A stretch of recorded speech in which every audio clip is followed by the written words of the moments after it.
एक गांव था, नाम था ढोलकपुर। बड़ा ही शांत और छोटा सा गांव था। वहां के लोग सीधे सादे और मेहनती थे। लेकिन गांव के एक कोने में एक पुराना घर था जिसके बारे में लोग कहते थे कि वह अभिशप्त है। बुजुर्गों की माने तो उस घर में कोई आत्मा रहती है। कहते हैं कई साल पहले एक औरत जिसका नाम चंपा था, इस घर में उसकी मौत हो गई। कुछ लोग कहते हैं कि उसने फांसी लगाकर मर गई क्योंकि उसकी शादी जबरन नाम के एक बूढ़े आदमी से कर दी गई थी। तभी से गांव वालों ने उस घर को बंद कर दिया। लेकिन हर पूर्णिमा की रात को एक औरत की रोने की आवाज आती थी। कई बार किसी ने उस औरत को सफेद पोशाक में देखा।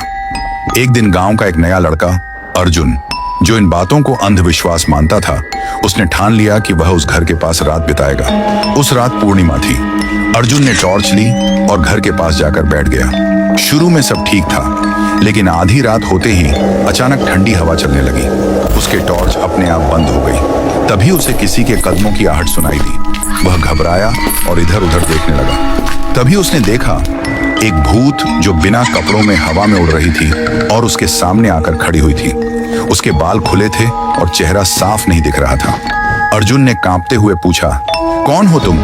औरत ने धीरे धीरे सिर उठाया और उसने बोला, मैं चंपा हूँ, मुझे मार दिया गया है। मुझे एक बुढ़े के साथ जोर जबरदस्ती करके शादी कर दिया गया था और उसे बुढ़े ने मुझे मार दिया। और अंत में कहा, मुझे न्याय चाहिए। और उसके बाद चंपा वहां से चल पड़ी। अर्जुन बेहोश हो गया और सुबह तक वह बेहोश पड़ा था। जब उसका होश आया तो देखा सुबह हो गया था।